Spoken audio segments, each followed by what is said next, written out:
രാജ്യത്തെ ഭൂരിഭാഗം വരുന്ന അസംഘടിത തൊഴിലാളികൾക്ക് വാർദ്ധക്യകാലത്ത് സാമ്പത്തിക സുരക്ഷ ഉറപ്പാക്കുന്ന ഒരു പെൻഷൻ പദ്ധതിയാണ് ഇത്. ഇതിന്റെ ആനുകൂല്യം ആർക്കൊക്കെ ലഭിക്കുമെന്നാണ് ഇനി പറയാൻ പോകുന്നത്.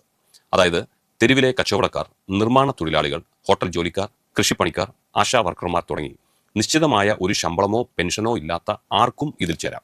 ഇതിന്റെ പ്രത്യേകത എന്തെന്നാൽ നിങ്ങൾ എത്ര രൂപ നിക്ഷേപിക്കുന്നുവോ അത്രയും രൂപ തന്നെ കേന്ദ്ര സർക്കാരും നിങ്ങളുടെ അക്കൗണ്ടിലേക്ക് നൽകുന്നു എന്നതാണ്. നിങ്ങൾ അടയ്ക്കുന്ന ഈ തുക കൈകാര്യം ചെയ്യുന്നത് എല്ലാവർക്കും വിശ്വാസമുള്ള LIC അഥവാ ലൈഫ് ഇൻഷുറൻസ് കോർപ്പറേഷൻ ആണ് എന്നത് ഇതിന്റെ സുരക്ഷിതത്വം വർദ്ധിപ്പിക്കുന്നു. ഇനി ആർക്കൊക്കെ ഈ പദ്ധതിയിൽ അപേക്ഷിക്കാമെന്ന് നമുക്ക് നോക്കാം.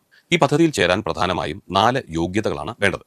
നിങ്ങളുടെ പ്രായം 18 വയസ്സിനും 40 വയസ്സിനും ഇടയിലായിരിക്കണം. പ്രതിമാസ വരുമാനം 15,000 രൂപയിൽ താഴെയായിരിക്കണം. നിങ്ങൾ EPF, ESIC അല്ലെങ്കിൽ NPS തുടങ്ങിയ പദ്ധതികളിൽ അംഗമായിരിക്കാൻ പാടില്ല. നിങ്ങൾ ഇൻകം ടാക്സ് അടയ്ക്കുന്ന വ്യക്തിയാകരുത്. ഇനി നിങ്ങളുടെ കയ്യിൽ ഇ-ശ്രം കാർഡ് ഉണ്ടെങ്കിൽ ഈ നടപടിക്രമങ്ങൾ വളരെ എളുപ്പമാണ്. ഇപ്പോൾ സർക്കാർ ഇ-ശ്രം പോർട്ടലിനെ ഒരു വൺ സ്റ്റോപ്പ് സൊല്യൂഷനായി മാറ്റിയിരിക്കുകയാണ്. അതായത് നിങ്ങളുടെ ഇ-ശ്രം കാർഡിലെ 12 അക്ക UAN നമ്പർ ഉപയോഗിച്ച് ഇപ്പോൾ തന്നെ നേരിട്ട് പെൻഷൻ പദ്ധതിയിലേക്ക് എൻറോൾ ചെയ്യാം. പുതിയ 2026 അപ്ഡേറ്റ് പ്രകാരം ഭാഷിണി പ്ലാറ്റ്ഫോം വഴി മലയാളം ഉൾപ്പെടെ 22 ഭാഷകളിൽ ഈ സേവനം ലഭ്യമാണ്. കൂടാതെ സാമ്പത്തിക ബുദ്ധിമുട്ട് കാരണം പണമടയ്ക്കാൻ കഴിയാത്തവർക്കായി അക്കൗണ്ട് പുനരുജ്ജീവിപ്പിക്കാനുള്ള കാലാവധി മുൻപുണ്ടായിരുന്ന 1 വർഷത്തിൽ നിന്ന് ഇപ്പോൾ 3 വർഷമായി സർക്കാർ വർദ്ധിപ്പിച്ചിട്ടുമുണ്ട്. നിങ്ങൾ പദ്ധതിയിൽ ചേരുന്ന പ്രായത്തിനനുസരിച്ചാണ് മാസവിഹിതം നിശ്ചയിക്കുന്നത്. 18 വയസ്സിലാണെങ്കിൽ വെറും 55 രൂപ നിങ്ങൾ അടച്ചാൽ മതി. 23 വയസ്സ് തികഞ്ഞു കഴിഞ്ഞെങ്കിൽ ഇനി 80 രൂപ വീതം അടയ്ക്കേണ്ടി വരും. 30 വയസ്സിലാണെങ്കിൽ 105 രൂപയും പരമാവധി 40 വയസ്സ് വരെയുള്ളവർക്കാണ് ചേരാൻ കഴിയുന്നത്. അവർ 200 രൂപയുമാണ് അടയ്ക്കേണ്ടത്. 60 വയസ്സ് വരെയാണ് ഈ തുക അടയ്ക്കേണ്ടത്. അതിനുശേഷം നിങ്ങൾക്ക് ഓരോ മാസവും കൃത്യമായി 3000 രൂപ പെൻഷനായി നിങ്ങളുടെ ബാങ്ക് അക്കൗണ്ടിലെത്തും. ഇനി ഇതിന് അപേക്ഷിക്കാൻ 2 വഴികളാണ് പ്രധാനമായും ഉള്ളത്. ഒന്ന്, അക്ഷയ കേന്ദ്രങ്ങൾ വഴി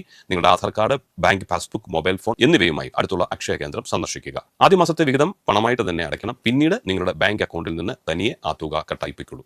അക്ഷയ കേന്ദ്രങ്ങളിൽ സർവീസ് ചാർജായി ഒരു ചെറിയ തുക മാത്രമേ നിങ്ങൾ നൽകേണ്ടതായിട്ടുള്ളൂ. സ്വയം അപേക്ഷിക്കാൻ ആഗ്രഹമുള്ളവർക്ക് e-shram.gov.in അല്ലെങ്കിൽ mandan.in എന്ന വെബ്സൈറ്റ് വഴി നിങ്ങൾക്ക് നേരിട്ടും രജിസ്റ്റർ ചെയ്യാം. ഒരുപക്ഷെ ഗുണഭോക്താവ് മരണപ്പെട്ടാൽ എന്ത് ചെയ്യും എന്നൊരു സംശയം നിങ്ങൾക്കുണ്ടാവും. അങ്ങനെ വരുമ്പോൾ അദ്ദേഹത്തിന്റെ പങ്കാളിക്ക്, ഭാര്യ അല്ലെങ്കിൽ ഭർത്താവിന് പെൻഷൻ തുകയുടെ പകുതി, അതായത് 1500 രൂപ വീതം പ്രതിമാസം കുടുംബ പെൻഷനായിട്ട് ലഭിക്കും.